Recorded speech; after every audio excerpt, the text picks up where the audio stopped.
Hello everyone, to our next lecture for determination of lambda max using Woodward-Fisher rule. Before we proceed further, just a quick recap on Woodward-Fisher rule. We know that these are the rules which were postulated for determination of lambda max in diene system. As we all know, di means two and ene means double bond. So where there are two double bonds in the structure, in those organic compounds, we can find out lambda max using these Woodward-Fisher rules.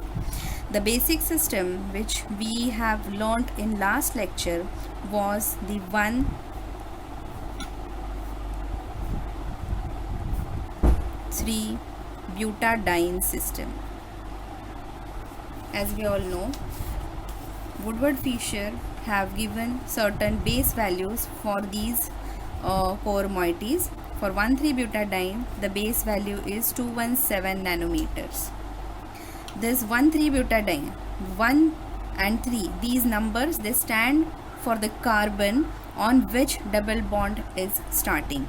So double bond is on the first carbon, so it is between first and second carbon, and on the third carbon, so between third and fourth carbon.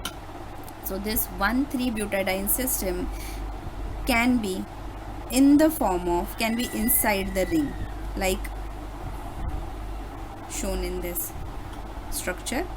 So this particular form, we call it as homoannular system. The base value for homoannular system is 253 nanometers. Similarly, this 1,3-butadiene system can be in the form of heteroannular system, where the double bonds are present in two different rings. In such case, the base value is 214 nanometers.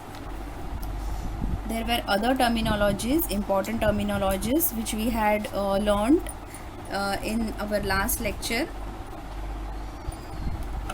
Okay, those terminologies again we will see while we are solving the numericals. So the first structure, which a very simple structure which I take to understand how to determine lambda max,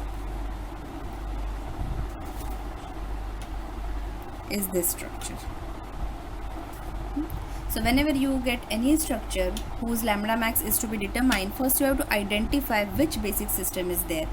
So we can see 1, 2, 3 and 4. You can see carbon bond between first and second, double bond between first and second carbon, and double bond between third and fourth carbon. So this is nothing but 1,3-butadiene system, and for this system the base value is 217 nanometers, right? As I explained you in the last lecture, our next step would be finding out ring residues in this particular structure. Now what are the ring residues? That I have already explained you in last lecture. Now here we will see, on first carbon, what do I see? I see presence of two bonds on first carbon.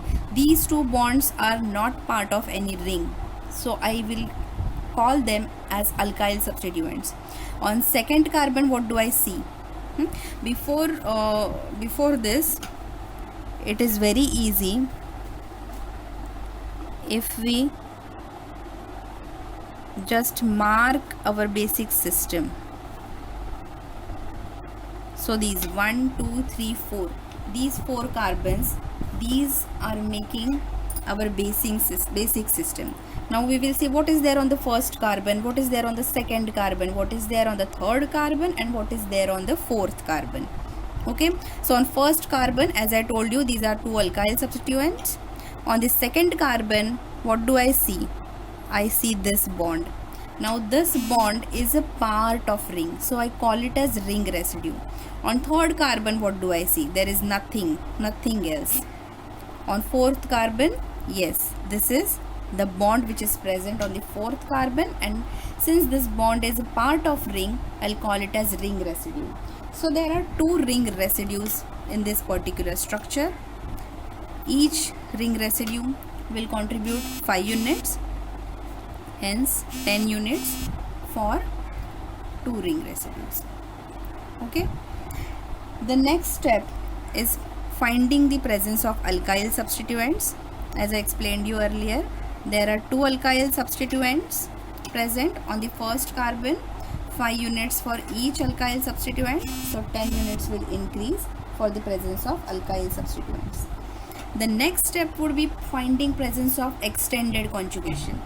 Extended conjugation means presence of third, fourth and so on double bond. Okay, the Woodward-Fisher rule is for diene system, so 2 double bonds, minimum 2 double bonds should be there. These are the basic values which were given for the minimum 2 double bonds. Okay, now whenever you see third double bond, fourth double bond in any particular structure, that third, fourth and so on, the more number of double bonds which are present in any particular structure, they should be in conjugation, then only we can call them as a part of system. So as far as this particular structure is concerned, there is no extra double bond present, so there is no extended conjugation. The next step is presence of exocyclic double bond.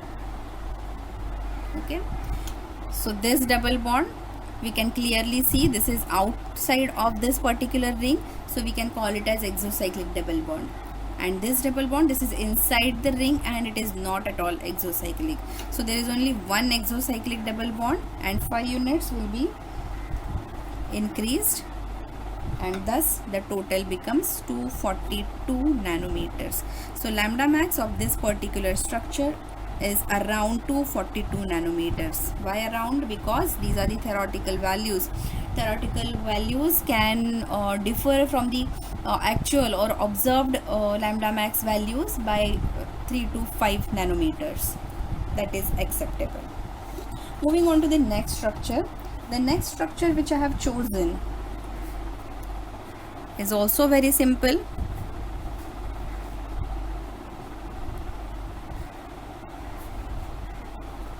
As you see here also, I'll number them. I'll start numbering from the carbon which is having double bond. First, second carbon, third and fourth. So yes, this is also 1,3-butadiene system. The base value is 217 nanometers. The next step is presence of ring residue.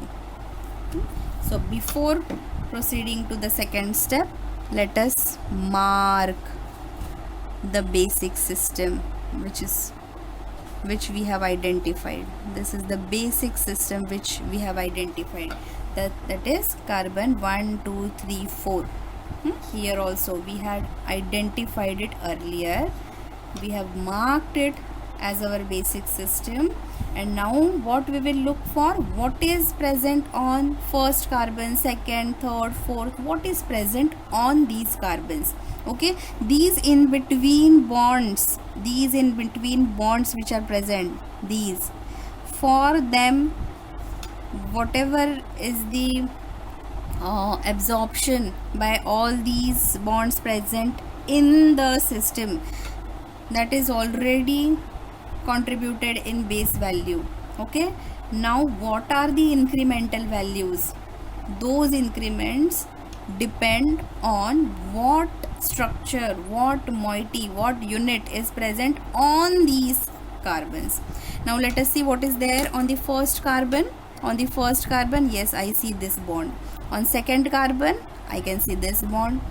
Third carbon, this bond is present, and fourth carbon, this bond is present. So there are 4 ring residues.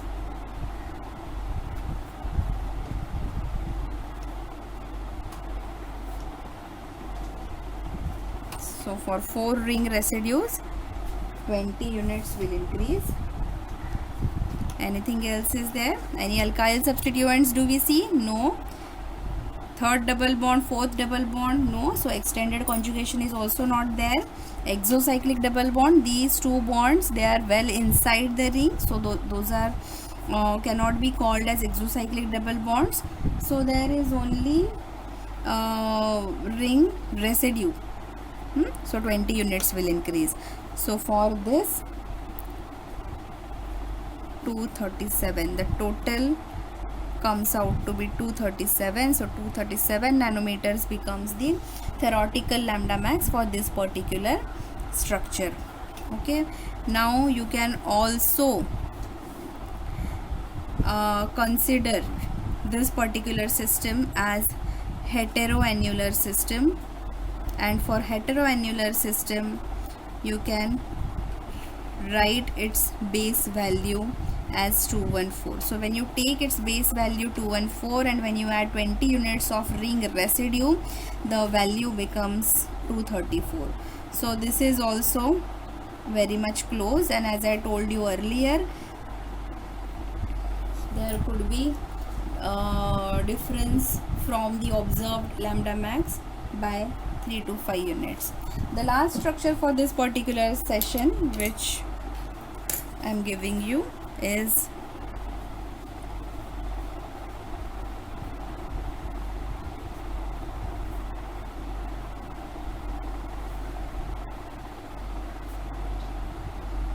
this.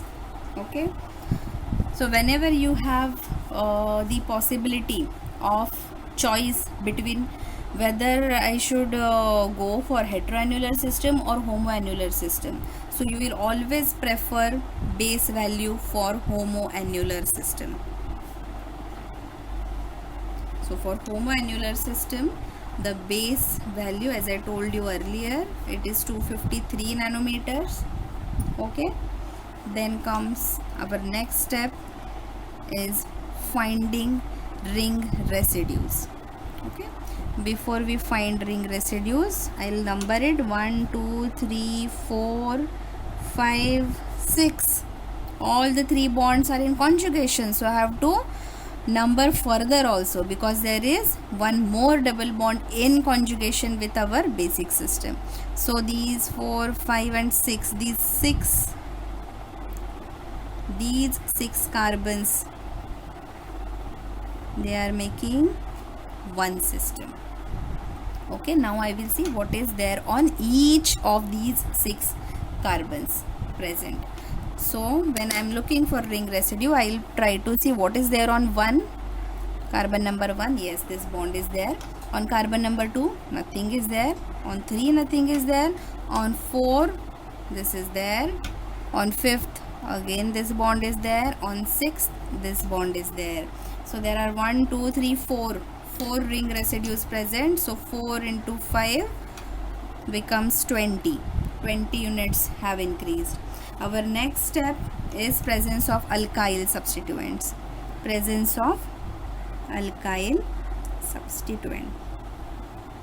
On first, do we see anything? No. On second, nothing.